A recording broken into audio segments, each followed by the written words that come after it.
یعنی یہ اتنا اہم نکتہ ہے سسٹر میمونہ، میں اکثر سوچتی ہوں کہ اتنا پیارا امتزاج ہے رب ذوالجلال کی طرف سے کہ قرآن کے بغیر اور قرآن کے بہترین حافظ، محافظ اور شارح، مفسرین اور نطق کرنے والے قرآن ائمہ علیہ السلام ہیں، تو دونوں قرآن ہیں، تو انہی قرآن ہی کے ذریعے سعادت دارین حاصل ہو سکتی ہے، اور یہی ہماری زندگی کا مقصد ہے، اور اسی سے ہی ہم نے سب کچھ حاصل کرنا ہے۔ اس سے ہٹ کر جو زندگی ہے وہ زندگی نہیں، وہ حیات نہیں، اس میں کوئی تقدیر نہیں، کوئی سعادت نہیں، کوئی خوش بختی نہیں۔ اور اگر ہم یہ کہیں ہمیں ٹائم نہیں، ہمارے پاس وقت نہیں ہے، تو پھر ہمیں یہ ہمارے لیے ایک لمحہ فکریہ ہے، تو پھر وقت کس کے لیے ہے؟ کر کیا رہے ہیں؟ کیا لینے آئے اس دنیا میں، اور کہاں پھر اس زندگی، اس حیات، اس آب حیات کو ہم استعمال کر رہے ہیں؟ کیا ہم خاک و علف اور جو خوشاک اور بے مقصد چیزیں ان کو آب حیات دے رہے ہیں، اور جو اصل پھول ہے، ثمر ہے، جو پھل جو ہمیں نکالنا ہے اور اپنی زندگی سے جو اصل چیز ہے اس کو ہم پانی اور اپنی زندگی نہیں دے رہے، اور بیہودہ اپنی زندگی کو شاید گزار رہے ہوں؟ تو یہ بہت ہی عظیم پیغام ہے شب قدر اور امیر المؤمنین، شب قدر اور قرآن ناطق اور قرآن صامت۔ سبحان اللہ۔ شب قدر کے حوالے سے بات ہوئی، اور جس طرح کہ آپ نے بھی ذکر کیا اور میں نے بھی وہ ایسے شیئر کیا کہ جو شہادت امیر المومنین کی رات ہے وہی شب قدر بھی ہے، وہ رمضان کی آخری عشر کی طاق راتوں میں سے ہے۔ اس رات کو امیر المومنین علیہ السلام کی ذات سے بھی منسوب کیا جاتا ہے، اور اس رات کی اپنی بہت سی فضیلت ہے۔ میں چاہتی ہوں تھوڑا آپ اس رات کے حوالے سے بھی ہمیں بتائیں کہ یہ رات جس میں قرآن مجید خداوند عالم نے نازل کیا، بڑی رحمتوں اور برکتوں والی رات ہے، اور اگر ایک میزبان خود سے دعوت دے اپنے تمام چاہنے والوں کو اور کہے کہ آج تمہاری دعوت ہے، تو ایسا ممکن نہیں کہ وہ دعوت پر خود بلائے اور دعوت کا سامان مہیا نہ کرے۔ تو یقیناً یہ وہ دعوت الہیہ ہے اور یہ دسترخوان الہیہ ہے، اور جو اس پر آئے گا یقیناً فیضیاب ہو کر جائے گا۔ میں چاہتی ہوں کہ آپ شب قدر کی فضیلت کے حوالے سے بھی ہمیں کچھ بتائیے۔ دیکھیے، میں جب خود اکیلے میں سوچتی ہوں تو مجھے سورہ قدر پڑھنے کے بعد اس رات کی فضیلت کا اور زیادہ ایک حد تک اندازہ ہوتا ہے۔ وہ یہ ہے کہ جو آخری آیت ہے سلام ہی حتی مطلع الفجر، اس کی تفسیر میں بتایا گیا کہ جناب ابراہیم خلیل اللہ جب آپ کو جبرائیل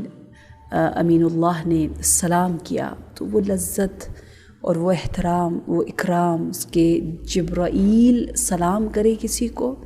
وہ اتنا حسین مقام تھا کہ اس کا اظہار جناب ابراہیم نے بہت زیادہ کیا۔ اور پھر یوں لکھا گیا کتابوں میں کہ امت محمدی، نبی اکرم صلی اللہ علیہ وآلہ وسلم کے زمانے میں رہنے والے لوگ جو ہم لوگ ہیں، ہمیں رب ذوالجلال نے چن لیا، انتخاب کر لیا، ہمارے لیے ایک شب قدر رکھی گئی، جس شب قدر میں جبرائیل بھی شامل ہے، تنزل الملائکتوں میں، الملائکہ والروح، روح مینز ملائکہ میں سب سے جو ایک تفسیر کے مطابق عظیم المرتبت جو بھی ملک ہے یا ملک سے بالا تر جو بھی کچھ ہے، سب کے سب نازل ہو رہے ہیں۔ اور ہم امت محمدی ہونے کے حوالے سے ہمارے لیے جو شب قدر ہے، یعنی ہم اس قابل ہیں کہ جبرائیل کے سلام کو ریسیو کریں، احساس کریں۔ اور لکھا ہوا ہے کہ شب قدر میں اگر آپ کے اندر یہ فیلنگز آ جائے، آپ کا بدن کانپنے لگے، آپ کا دل ٹوٹ جائے، آپ کی آنکھوں میں اشک ہو، آپ کو ایک حضور الہی اور ملائکہ کا ایک احساس ہو جائے، تو سمجھ لیں کہ آپ نے ان کے سلام کو ریسیو کیا ہے۔ سبحان اللہ۔ یعنی یہ سوائے بہت گناہ گار جن کے گھر میں نجاست ہے، جیسے کتا ہے یا خدا نخواستہ کوئی حرام چیز موجود ہے، ان کے علاوہ مومنین کے تمام گھروں میں یہ تمام ملائکہ آتے ہیں اور سلام بھیجتے ہیں۔ اچھا، ایک اور نقطہ یہ کہ تنزل الملائکۃ والروح، تمام کے تمام ملائکہ عرش الہی کو چھوڑ کے، کیونکہ شب قدر میں قدر کا ایک مطلب یہ بتایا گیا، قدر یعنی تنگ، بہت زیادہ تنگ پڑ جانا، جگہ چھوٹی ہو جائے۔ ملائکہ اتنی کیفیت اور کمیت میں اس قدر زیادہ زمین کی طرف رخ کرتے ہیں اور زمین پر آ جاتے ہیں کہ ان کے لیے زمین تنگ ہو جاتی ہے. سبحان اللہ.